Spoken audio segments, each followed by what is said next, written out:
You're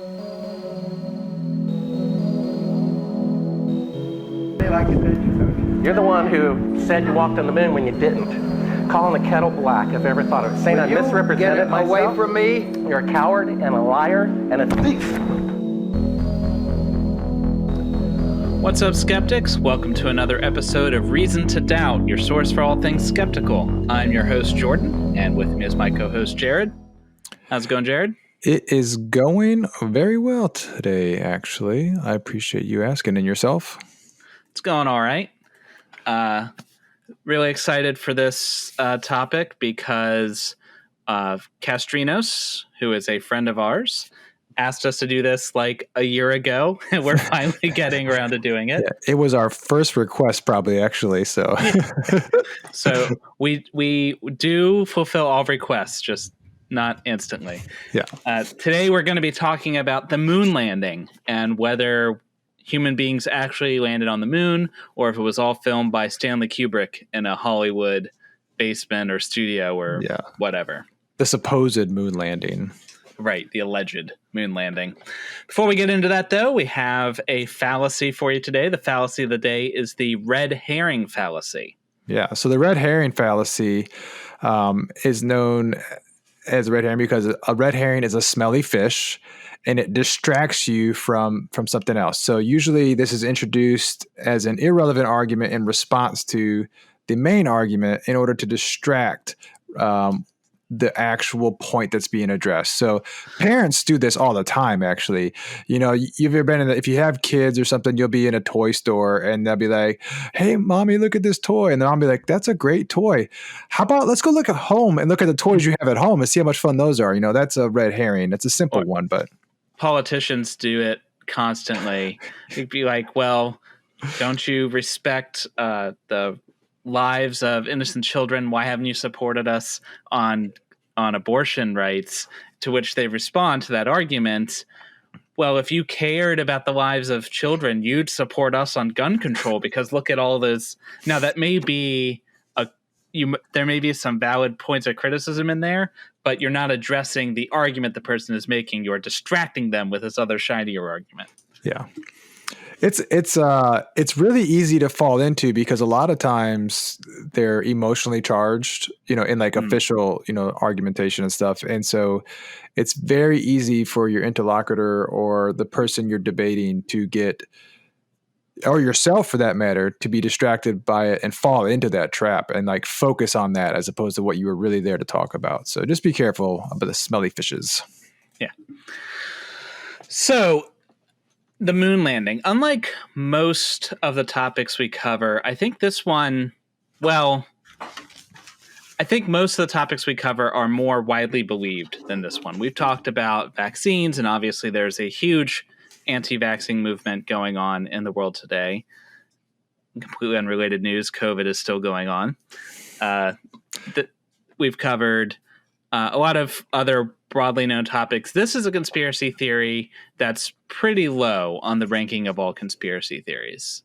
I saw a poll that was done in 2013 by a group called the Public Policy Polling Group, and they are a pollster that's rated A- by 538, so that's pretty decent. And they wanted to check how the belief in conspiracy theories or unlikely things varied by partisanship. And so they had some really interesting nuggets. For instance, 28% of people surveyed believed in a secret world government, otherwise known as the New World Order. 20% of people thought vaccines caused autism, so clearly they didn't listen to our podcast. 4% believed that the world was controlled by shape-shifting reptilian people. So lizard people controlled the world. Wow, 4%. Actually, that's crazy. Now, the margin of error was 2.8%, plus or minus. And I think it's fair to say by the reptilian one that you're going to get some people who will say yes to anything. Maybe they're trolling or whatever, just because they think it's funny or contrarians or whatever it is. Yeah. Right. The moon landing, 7% said they believed that it was fake, but 9% said they weren't sure. And I know many people on the left are fond of pointing to like the anti-vaxxing movement and the Pizzagate conspiracy and the QAnon and all that, and pointing out how ridiculous conservatives are. But for this particular conspiracy, you are actually slightly more likely to believe it if you voted for Obama than if you voted for Romney, which is the person at the time of this survey. Just goes to show you, politics don't really affect your ability to think critically. So it affects which conspiracies you accept, but not whether you accept them. Yeah. This data actually supports the Gallup poll I saw from 1999. I think that one was 6% of Americans believed that the moon landing was fake. So it's low. And if we kind of subtracted out the reptile people, there's probably only a few percent of people who genuinely believe that the moon landing was fake. So that gives us the opportunity to examine something that not many people listening, probably nobody actually listening to our podcast, believes that this is a real thing. And so we can use this as kind of a template to addressing conspiracy theories more broadly. Yeah. So plus it's fun to talk about space and the moon and all that kind of stuff. So yeah, the space race was really cool. So if you, like us, weren't alive at the time, I was negative 20 years old. Not quite, but almost. So the brief history of the space race, which was the race between US and Russia. All starts with the Cold War. During World War II, the US and Russia found themselves on the same side of a conflict. We were both punching Nazis, mainly because Hitler decided it'd be a great idea to invade Russia in the winter. He actually invaded in the summer, but it went to the winter. And we beat Hitler together, and we celebrated that cooperative victory by immediately pointing all our guns at each other. It's like, oh, wait, you're really strong. Yeah. So. And that kicked off the period known as the Cold War. And it didn't end until the USSR was dissolved in 1991. The exact dates are disputed by historians, but just about the end of World War II and just about when the USSR dissolved. Yeah. Think about the falling of the Berlin Wall, those kind of things. Happened all during the same time. Yeah. Wasn't a great time to be a communist in the USA. Nope. It was kind of like the Salem witch trials, except for communists. Right. Not great. And it's called the Cold War because it was never a hot war. We never obviously went to war with Russia directly. So we engaged in a lot of indirect conflicts, proxy wars, fighting through other people, a nuclear arms race, and also the space race. Yeah. Surprisingly enough, too, the CIA and the NSA, all of those secret agencies became extremely big and powerful during this time because they were doing a lot of covert, missions to try to underthwart the Soviets and the communists. So, and setting up Hollywood film studios. Yeah, you got to. So. Right. So the space race started when the Russians launched the first satellite that human beings ever put into space. It was called Sputnik, which is Russian for traveler. And that rode a ICBM into space in 1957. Yep. And that was very concerning to the Americans because we weren't in space, and by God, we weren't going to cede space to those darn dirty Soviets. Well, the other thing that makes it scary, and from the American standpoint, is one, they have missiles that can do that, right? So these intercontinental ballistic missiles, that's what it stands for. So, and if they could put satellites up there, that takes their spy game up to the next level. I mean, they could have cameras up there, surveillance things. So it's for them to get there first in this Cold War was a big deal. So the very next year, NASA was formed in 1958, and the Americans launched their satellite. Thanks to some scientists who totally were not Nazis, you guys. It's totally fine. Yeah. They just look like Nazis. They were Nazis. They look like Nazis. They talk like Nazis. They come from Brazil. It's cool. So anyways, in 1961, JFK boldly proclaimed that the U.S. would land a man on the moon in that decade. It's interesting, when he made that proclamation, we hadn't even gotten to orbit yet. Yeah, we haven't even taken a man out of our atmosphere. Well, I think we had technically gotten an astronaut into space, but had not orbited. Right. So there's a big difference. Yeah, up and down versus sideways, which if you're not familiar with orbital mechanics, the way you launch into orbit is not by going up. If you just go up, you'll just fall right back down. What you need, you actually have to go sideways So when you're in orbit, the reason you feel weightless is not because there's no gravity. You're right next to Earth. You still have most of Earth's gravity. It's that you're falling, and you're just falling constantly all the way around. It's kind of like if you had a cannon and you shot it, it goes and it falls further, right? If you shot a little further, it would go and it would fall and hit. Well, if you shot it far enough, it would fall, but it would miss the edge of the Earth and then just keep falling. It would just perpetually fall. Right. Yeah. And that's what orbit is. So at that point, the Apollo project was born, and we won the space race on July 20th, 1969, when Neil Armstrong became the first human to walk on Luna. That's our moon, if you didn't know its name. And it's really cool. If somehow you've managed to go through life and not seen the video, you should definitely look at it. It makes me a little, emotional. I love seeing big human scientific accomplishments. So watching him take that first step onto the moon is really, really cool. Yeah. If you just think about where we were 40 years prior, the achievements that we made in technology just to even get out of our atmosphere, but to land a human being on the moon is mind-boggling. It really is. Which I think is why people almost immediately started attributing it to a conspiracy, because it probably just seemed too big to have actually happened. So that brings us to the present day with moon landing conspiracy theories. Now, if you look at it, there's really only two options.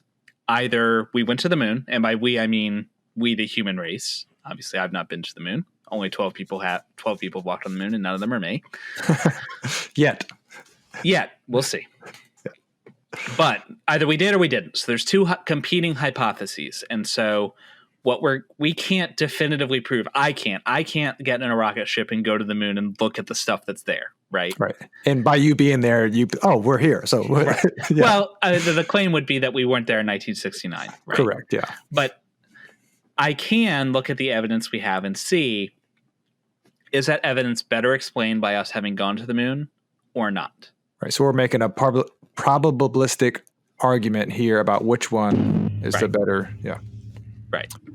So we're going to look at two populations of evidence. You've got the first population. That's the evidence that the conspiracy theorists throw out. Things like the photos not looking right, or they're not being stars. We'll go through all of them. Things that they think show that the moon landing didn't happen. We're going to debunk some of the more popular ones. Yeah. Now, after we do that, we will not have proven that we went to the moon, right? We will have shown that the evidence is consistent with us having gone to the moon. But we can't prove that we did it. So then we'll move on to the next piece, which are positive pieces of evidence that make it more likely that we've gone to the moon. So you can think the first set is like we're taking away roadblocks, things that would show we didn't, and then we're adding in pieces that show we did. Yeah.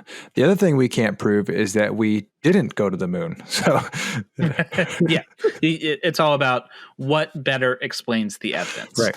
And you need to keep in mind that you can make any hypothesis fit the evidence if you're willing to go far enough. If you're willing to invoke enough shadowy conspiracies and make your hypothesis, your model bigger and bigger and bigger and bigger, you can explain any data away. Right. And we've talked about this in the past too, like ad hoc explanations. You just keep explaining these things way once new evidence is presented to you. Right. So an ad hoc hypothesis or an ad hoc assumption is someone gives you a piece of evidence, so you make up an assumption to address that piece of evidence. This assumption is not attached to anything else. There's no evidence for it outside of the thing you are trying to explain. And every time you do that, your assertion becomes less likely. Right. Because now you've added more things to the... Yeah. You've added more pieces, and every piece, every bit of complication makes your model less likely, and you have to come up with more evidence to offset that. Right. Basically, each new assumption has to pay for itself in evidence. Yeah. So you have the explanatory scope, explanatory power, all of these things add into your probabilities there. So let's get into the fun part. Let's get into some of the claims that are made. Usually, the way the story goes is that for whatever reason, the Americans didn't want to go to the moon, or it's not possible. Maybe flat earthers might think it's literally not possible to go to the moon. For whatever reason, we didn't go to the moon, and the movies or all the evidence you see was like shot in a Hollywood basement or in some studio out in the desert. And so it's all made up. Yeah. This gets pretty popular in the 70s too, because you have filmmakers like Stanley Kubrick, who Jordan mentioned earlier, who came out with the beautifully shot 2001: A Space Odyssey, and he made space look real. You know, like landing on another planet, like just it looked real. So it actually holds up pretty well. Yeah, like the effects were pretty good. And there's a 4K transfer that they made for UHD disc. If you get your hands on it and are able to watch it, it looks better than some 4K movies made today, actually. So, yeah, did a great job. I would recommend reading at least a synopsis, ideally the book, before you watch the movie, because otherwise it's completely incomprehensible. It is dense. Yeah. So anyway, let's kick this off. So in all the photos, one point of evidence is that there's no stars. They're in space, right? So you don't have the atmosphere blocking out the stars. So normally you look up, you see blue, you see clouds. There's none of that stopping the stars. So in these pictures of the astronauts, you should see this brilliant star field behind them, but you don't. Why? Because they're in a Hollywood basement. Now, I don't know why they didn't just like put up a star field in this Hollywood basement. I guess they forgot. Well, I mean, if you did that, so if you put up a star field, you'd have to be pretty accurate, because the constellations and everything, like people would sit there and count, oh, look, Orion's a little bit off here, you know? So there is a simple explanation for this though. So, the Apollo astronauts, when they were on the moon, they were there during daytime, right? Because the sun is shining on them. So it is daytime on the moon, just like it's daytime on the Earth. But that's not necessarily to say, because of no atmosphere on the moon, that there would be like the blue sky blocking the stars from being seen. You think you would still see those. But you also have to remember the technology that they had at that time, right? They were using film cameras. They didn't have their iPhone 47s with HDR and night mode that you would use to like take pictures today. They had these old school Hasselblad film cameras, and they had to actually set their exposure for the image that they were taking manually. Okay. Now, I don't know if you've ever done this, but you could do this experiment yourself. If you take your camera outside, your smartphone outside, grab somebody, put them between you and the sun. So you have the sun facing you and then somebody in front of you. Pull up your smartphone, hold it in front of you, and then there's usually a slider on there for brightness. Take it all the way to the left and then take it all the way to the right, and see what happens to the subject in the background when you do so. You'll notice that in order to get the subject to be seen with enough light to look at them, your background's going to either get really dark or so bright that you can't see the person in front of you. And so that's what they were doing with these film cameras in order to take a picture of somebody. And because the sun is shining on them, they had to turn the exposure so far down to make it so the background wouldn't be blown out. That you have to remember, the moon is highly reflective, and if you don't believe me, look outside. You can see the freaking moon. It illuminates the Earth. That's how reflective it is, right? Yeah. And so they're taking a picture on this highly reflective surface, and they're taking pictures of astronauts, and the astronauts' suits are white and extremely reflective. And so if the stars are relatively faint compared to the brightness of the ground and the other astronauts, the stars are extremely faint. So if the camera was taking in enough light to see the stars, then it would just be one massive blur, because it would be a big white picture. Yeah. This is the exact reason why you can't, people say that the photo of Buzz Aldrin coming down the lunar module, because the sun is behind the lunar module and that part of the lunar module is in shadow. They're saying that shouldn't be like that. He should be completely in black. But because what Jordan just brought up about the surface being reflected, and also Neil Armstrong's suit being white, there's actually a technique in photography called using fill light. And what you do is you bounce reflected light back onto your subject. So you can do this easily if you take somebody and go to a window a window and has some sunlight coming through. Take a piece of white paper and just move it on the other side of their face, and you'll see the light bounce off the white paper onto the face, filling in those shadows. And that's exactly what happened with Buzz Aldrin's suit, and that's why it's white in the photo. So that one's debunked.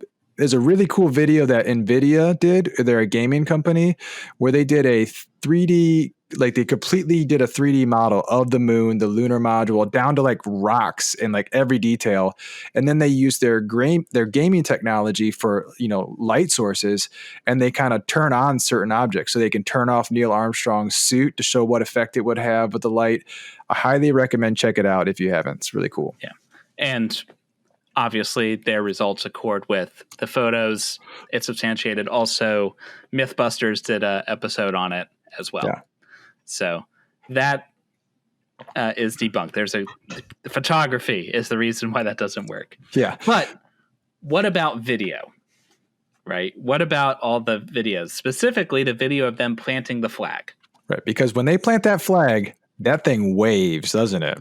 Right. It moves around. You can see a video online. You can go to YouTube and you watch it, and they're like wrestling with this flag, and they get it in. The flag's moving around. And so the claim is, well, it shouldn't be like moving around and rippling if they're in space because there's no atmosphere, right? And so the fact that it does that shows that they were actually in Hollywood basement, and they usually say something like maybe one of the cooling fans on the set or something was rippling it. Yeah. So the flag itself was on an L-shaped pole. You had the normal pole, and then you had a thing out there because they didn't want this flag to be like limp and just hanging down. They wanted it to be like majestically stretched out so you could see it, right? And so when they're putting in, you can see it that they're moving because they're like moving the pole, right? Yeah. And when they let go, there's 3 points that are connected to this L. The one point that isn't is moving like a pendulum, which is moving back and forth, which is exactly what an object would do in a no atmosphere environment that had gravity, because the moon does have gravity, just not as much as Earth. Right. And the astronauts are transferring their kinetic energy into that pole, which then moves up and causes it, right? Exactly. And so that flag is moving, but over time it's going to stop moving. There's no friction with the air, but it's still pulling on the pole. There's going to be heat that is generated as the pole flexes and bends as it's moving. And all of those forces, it's exactly the same way that same flag would stop on Earth, except you just take away the air resistance. Right. And otherwise the situation would be identical, except faster because there's more gravity. And so what you see on the camera is exactly what you should see. Then later on, you can see that the flag remains motionless once they stop touching it. And there's a good example of this online. You can see when they took pictures, they would take a picture and then take another picture, like it was automatically taken like a second later with some delay. So every time they took a picture, they took two. And there's a picture of Buzz Aldrin saluting the flag. And then you can see the picture afterwards. Buzz Aldrin salutes and then moves slightly. The flag doesn't move at all. Perfectly motionless. So which kind of debunks the fact that it's right. Right. Even if they were in a Hollywood basement, you would expect some sort of movement there, right? Especially if there's that fan that's supposedly blowing it. It does look kind of rippled and like rumpled, like it might be moving. Like if you took a picture of a flag, it would be all ripply and stuff, and it kind of looks like that.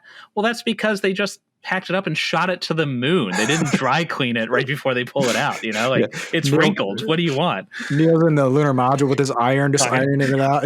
Right. Yeah. So that basically the observation is exactly what we should expect. Now, one thing I've heard though, Jordan, is that the actual flight to get astronauts to the moon, like they would have died from like radiation poisoning or something like that, right? Is that a thing? Well, radiation poisoning is a thing, and space is radioactive, or regions of space are. Specifically, what they're talking about is the Van Allen radiation belt. So Earth has a magnetic field around it that protects us from charged particles. And charged particles are whipping around space, and they get caught in our magnetic field. So around Earth, there's belts of these charged particles. And they were discovered by a guy named Van Allen, James Van Allen, in 1958, so not long before we went to space, actually. There's, I think, 3 bands, but 2 are the most important ones. There's the inner and the outer. The inner band is the stronger of the 2, and it contains high-energy protons. And the outer band has low-energy electrons, also known as beta particles. So these being charged particles, that's ionizing radiation. Ionizing radiation is the bad stuff. If it's non-ionizing, it's not going to hurt you unless you from intensity. Like your microwave is non-ionizing radiation. So the only way it can hurt you is like literally cooking you. Right. But you won't get sticking you radiation in there. Yeah. Yeah. Right. Yeah. So the claim is that they would have died from that. Ionizing radiation is dangerous. It can definitely hurt you. If you get enough of it, it can kill you. But one good thing about charged particles as a source of radiation is that they're very easy to shield against. And that's because they are charged particles. So the proton has a positive charge, the electron has a negative charge. But as soon as that electron is captured by an atom, it's not a problem anymore. It's not a free-floating electron. No problem. And likewise, that proton is floating around. As soon as it captures an electron, that's just hydrogen. So it's just not dangerous anymore, right? What kind of materials could do that, though? Like, you don't need a lot, actually. Like to block alpha particles, which I'm sorry is a different kind of charged particle, but like your T-shirt will do that. So a thin sheet of aluminum is enough to shield from beta radiation. What was the spaceship wrapped in again? Funny you should ask. It was made of aluminum. Oh, cool. Right. The astronauts were literally carrying a shield with them. They were flying in a shield, an aluminum capsule. And that would have protected them from the bulk of the radiation that they were flying through. You just don't need that much shielding to protect from charged particles. And you don't have to take my word for it. If you really want to find out, you can go online and buy a Geiger counter. Probably cost you $100, but just $100 in the name of science, right? And it's cool. Then you have to get a Geiger counter at the end. So Geiger counters detect radiation. Okay, you've seen it on movies of things that like they pull it out and it's like clicking, and you see the needle go up because they're about to die, and there's a bunch of clicks. So I'm not going to explain how Geiger counters work, but they'll have a detector, and you can often buy shields for your detector. And the point of these shields is to block certain types of radiation. So say you wanted to measure gamma rays, you'd want to block everything else, just so you just get the gamma rays, right?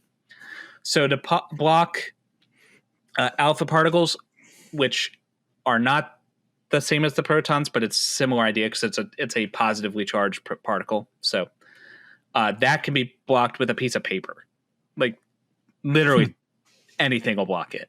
A thin sheet of aluminum, the little cap will just be made of aluminum. To block the gamma rays, you need like lead. So those are much more penetrative. But you just like get a Geiger counter and throw some aluminum foil on it, and it won't detect beta radiation anymore. Is that why when I go to the dentist, they put that big lead thing on my testicles? Exactly. That is a lead-filled blanket that is blocking the X-rays, which are not charged particles, so they're much harder to block because it's photons. They go through a lot easier. Yeah. So the charged particles are easily shielded, and they were carrying a shield with them. Now, that's not to say it would block everything, but it would severely cut it down. In addition to shielding, there's two other ways to protect yourself from radiation. There's distance and time. Now, distance doesn't work. Like that's like get away from the source of radiation, but they were like flying through this radiation. Like that one's done. So they don't have that one available to them. They already had shielding. The other one is time. The less time you're exposed to radiation, the less danger it is. Just like a fire. If you can pass your hand through the flames, it's fine. The longer you stay in there, the more is transferred to you. Similar idea. And so it turns out the rockets the astronauts were going on were going really fast. And really, really fast. Like really fast. And these belts were discovered and a known danger to the astronauts. And so the trajectories were plotted specifically to reduce their amount of exposure to these radiation belts. And so they got through the inner belt in a matter of minutes, and the outer belt, which is the weaker of the two, in like an hour and a half. And so the trajectories, they're not in there very long. They have this shield that's blocking out most of it. They just didn't get that much dose. Yeah, they actually tested this on animals before they tested it on humans too. So right. Yeah. So all of that fits. Now, after they get past these belts, there's more radiation to contend with because in just the cosmos, there's cosmic radiation. And that means just like radiation from the universe, right? And these can include charged particles like we already discussed, but it can also include high energy light like gamma rays. Now, that stuff is way more difficult to shield against because light just goes right through everything, right? So that's a concern while they're on the moon. They're not in the Van Allen belt anymore, but they are still getting bathed in radiation. And they don't have that Van Allen belt blocking that stuff from getting them, right? Well, they don't have the capsule, right? Right. That capsule wouldn't stop an X-ray anyway, or certainly not a gamma ray. But it's still, while they are getting a dosage, they're only there for a week, and we don't have to guess about the amount of radiation that's on the moon. We know because we have data from probes we sent. Even if you don't believe the moon landing, China recently sent a probe, and we're going to talk about this more later, so I'm not going to go into all the details there, but they measured the amount of radiation that is on the moon.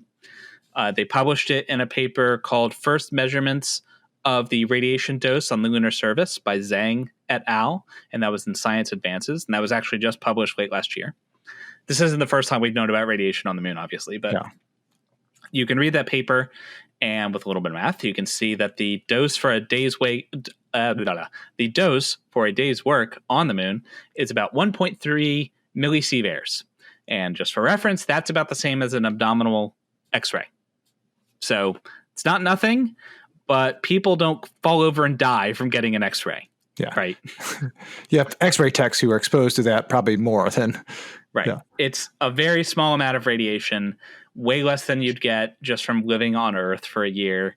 It is a concern.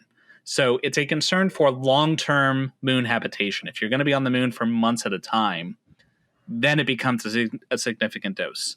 But they were only on the moon for like a day, and the whole mission was like a week. Okay. So not enough radiation to do any real damage. I mean, those are the main points, right? There's not that much more that these moon hoaxers have to go off of. They have photos, video, and then some hypothesis about radiation poisoning.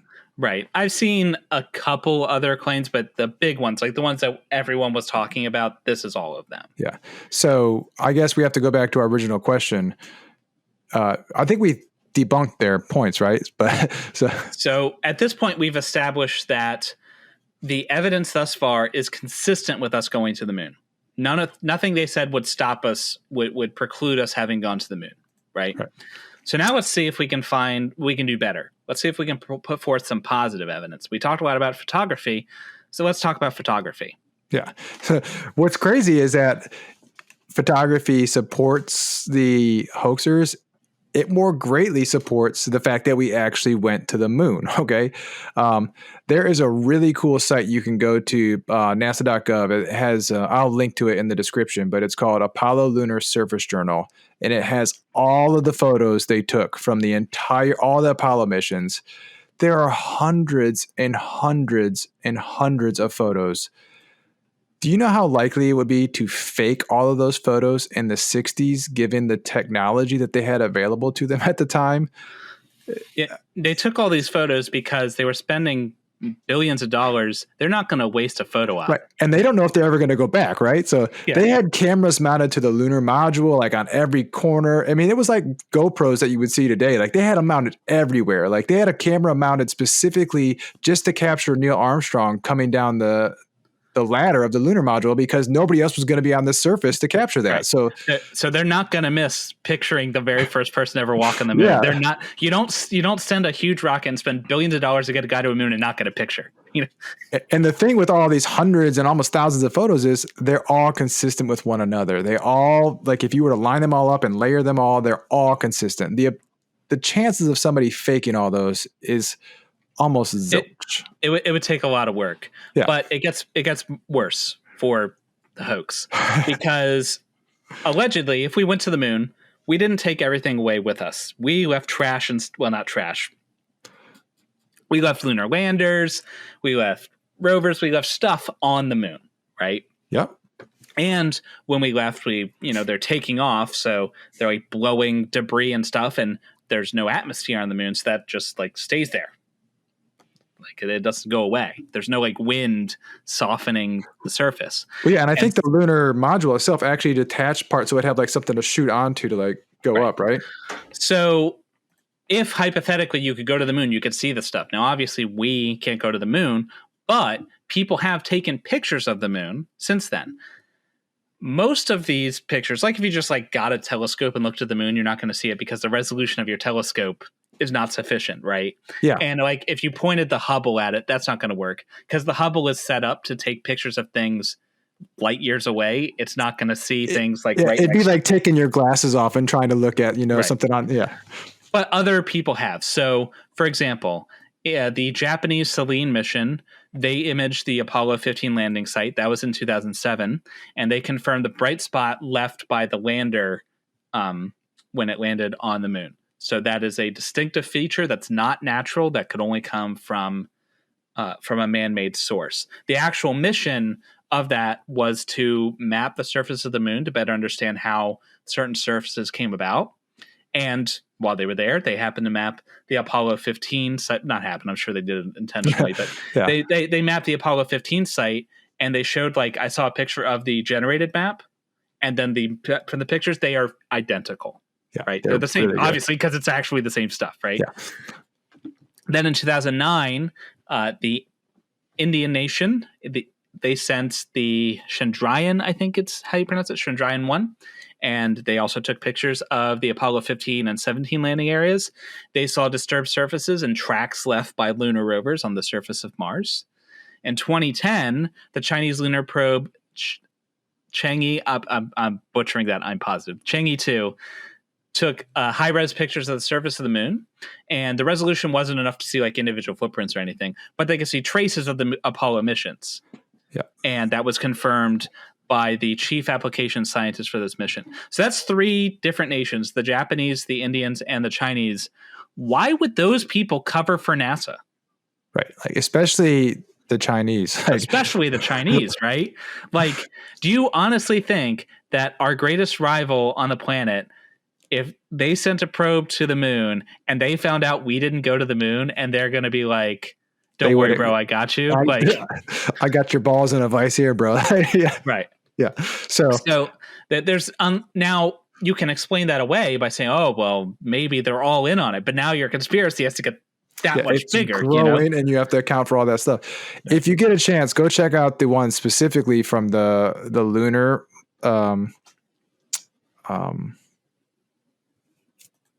what's it called? Probe? The orbiter, the lunar orbiter from the Chinese. The images are stunning. They're beautiful. And it's crazy to see the stuff that was left by. I mean, really cool. Yeah. So speaking of stuff we left on the surface, we also left reflective panels on the surface. Yeah. Why would we leave panels on the surface? Well, because where humans go places, they leave trash. That's just what we do, right? Now, these panels were specifically used for lasers that we could shoot up to the moon and then have them bounce back. We've actually left, I think it was 12 panels. There's like a total like 12 or some panels on the moon from like between US and the Soviets combined, because the Soviets shot lunar modules up there, rovers that have panels on them too. So the way this works is you get a laser, you shoot it at the moon where the panel should be, and it'll reflect off of this highly reflective panel and shoot back. And that allows them to do things like test rangefinders. So if there's a project that the French, Chinese, and Russians are working on to basically get the best laser rangefinder. And the way that they're testing this, like competing against each other, is by doing a rangefinding to the moon and seeing who can get the closest range, right? Yeah. Which wouldn't work if there wasn't reflectors on the moon. Right. Because if there wasn't these panels are about the size of like a fiction book. If there wasn't a panel there and you shot a laser at the moon, it would not come back to you, right?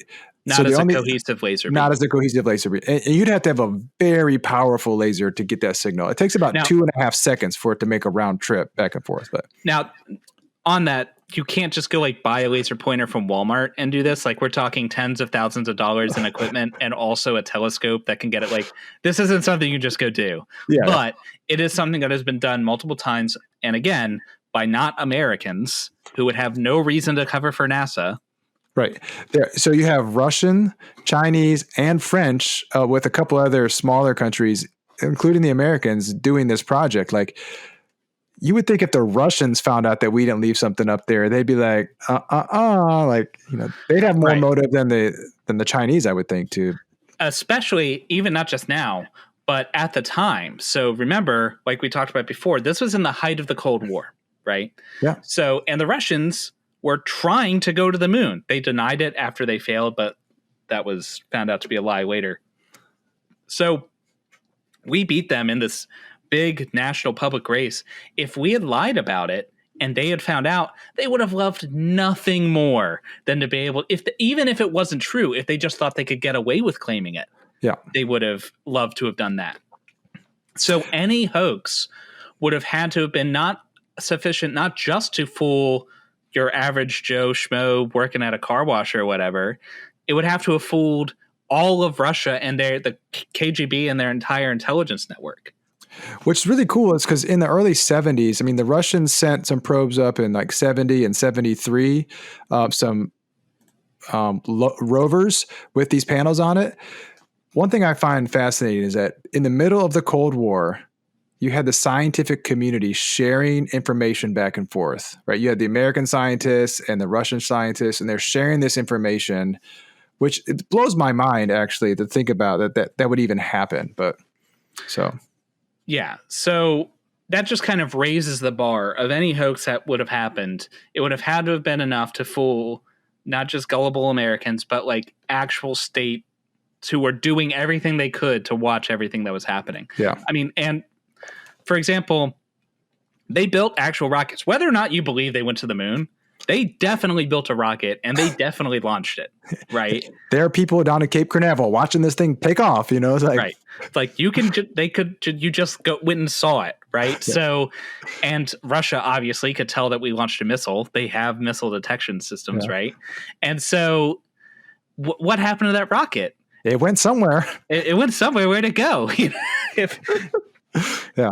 So there's one more thing. I alluded to it earlier. Even if we didn't go to the moon, we, the Americans, in the 60s, the Chinese have been to the moon.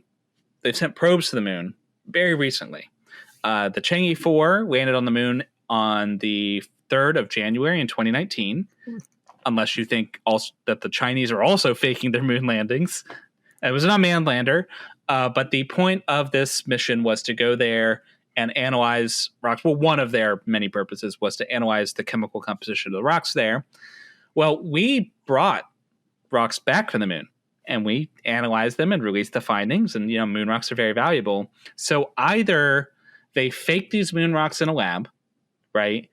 And they did such a good job that they are indistinguishable from what are definitely actual moon rocks because the landers on the moon transmitting data back, and they just like nailed it. They completely crushed this moon rocking fake thing. Yeah. Or they look the same because they're the same. Because they are the same. Because they're actually from the moon, right? One of those is more probable than the other. So yes. And finally, honestly, I think you could have just started with this and not listened to this whole podcast. So sorry that you've wasted 40 minutes listening to all this other evidence. But there were so many people involved in this project. At one point, I read that there were over 400,000 people being employed in some way related to going to the moon. All of the engineers, all of the scientists, all the people working at factories putting stuff together, right? So either all of that was faked. There were no actual engineers, but we have these documents, we have these designs. So either you faked all of that, right, and you faked all of the orders, and you somehow you got all of these hundreds of thousands of people to be in on it, which then you have now apparently it's been 40 years and 50 years actually, nobody has said anything. Nobody. Yep. Think about all the scientists and engineers who are doing actual math, right? To figure out like, oh, we need this much, whatever they do, because I'm not a mathematician, but they're doing all this math and stuff. Like they already have it all the work done. Yeah. Like they figured it out. Right. So you have two options. Like either all of these people are in on it, in which case your conspiracy is so huge, there's no way that these people are going to stay silent. Yeah. So in order to address that, sometimes the people who believe in this say, well, most of the people weren't in on it. They compartmentalized it. So they didn't know. It was just like the astronauts and a couple people in mission control, like just a few people knew about how that was fake. Well, that's even worse because like you said, The scientists who are developing the parameters are doing it thinking they're sending someone to the moon and using the best scientific understanding to do that. And the engineers who are designing things to fit those parameters, they're designing it to go to the moon because that's what they think they're doing. And then they send it off to a factory, and that factory is building it thinking it's going to the moon. So they build it to these parameters. At that point, just go to the moon. It's easier. Like, why fake it? You've already done all the work. Yeah. At the end of that, you know what you have? You have a spaceship that can fly into the moon, take somebody there, and then bring them back. Like, right. Like, why would you go to all that effort and then not go to the moon? Just go to the moon. Yeah. Oh man. So it's pretty hilarious. I mean, and like you said at the beginning, the people who actually believe this are very, very small. And I would imagine that the flat Earth overlap here is probably 90%. I don't know, but I expect that the Venn diagram of moon hoaxers and flat earthers is just a circle. There might be like a small crescent on the outside or something. Tiny crescent, but probably very, very strongly overlapped. Yeah. So it's pretty obvious we went to the moon. In case anybody listening was in doubt, we definitely went to the moon. But this is the method that you would use to debunk any kind of hoax. Just build a hypothesis, look at the evidence, see the evidence for and against, and just see which is more plausible, which is more likely. Right. Well, I watched a documentary recently, the one where we sent that botanist Mark Watney to Mars. That was pretty convincing. So yeah, the Martian, great documentary, great book too, if you haven't read it. Fantastic book. Anyways, so that's our show. Hopefully you learned something. You probably didn't learn that we went to the moon because you probably already believed that. But maybe you learned something about space. And if you take nothing else away, take away the fact that just because you can explain something doesn't mean it's true. Like, you can come up with some random explanation. You have to have evidence. And that's what skepticism is all about. Believing things for which you have evidence. Yeah. And looking at probabilities. Yeah. Too. So, as always, if you enjoyed this, please let us know. If you think we missed something, you can leave us a comment on Facebook or on Twitter, on YouTube, wherever. Like, comment, subscribe, blah, blah, blah, the usual spiel. Or share it around. It really helps. And if you have a suggestion for what we should tackle, this is evidence. We will get to it. It may be a year later, but we'll get to it. Our success rate of doing videos or doing episodes that people have recommended is 100% right now. Can't beat that. That's empirical data right there. Yeah. So anyways, definitely let us know what you're interested in talking to us next. Coming up on the horizon, we're going to be talking to some individuals. We're going to be talking to a physicist by the name of Jeff Swearenk on the multiverse, and that's going to be happening in February, so I'm pretty excited about that. We're also going to be talking to Reality Insights, which is another engineer from across the pond. He's definitely not in the U.S. because he's 5 hours offset from us. So we're going to be talking to him about evolution versus creation, mainly the intelligent design sort of piece, and talking about the design constraints of God and what sort of implications that has on his theology. So I think that'll be a fun conversation. Yep. And then we're also going to be doing a crossover with the Proselytize or Apostatize podcast, where we do a takeover of their show, and we're doing some role reversals, so that will be fun. Yeah, a little bit of role playing. Not that kind. Anyway, well, maybe if they're down, I don't know. Yeah. I don't know. We'll see. I don't know. Basically what we're going to be doing is we're going to be presenting some theist arguments, what we think the best ones are, and they're going to present the best atheist arguments, and then we'll agree with each other, but we'll switch positions, and so next month we'll be Christians. Yeah. You never know. So. Yeah. Anyways, hopefully you guys will turn into that. I think it'll be great. But until that happens, remember, you've always got reason to doubt. Peace out.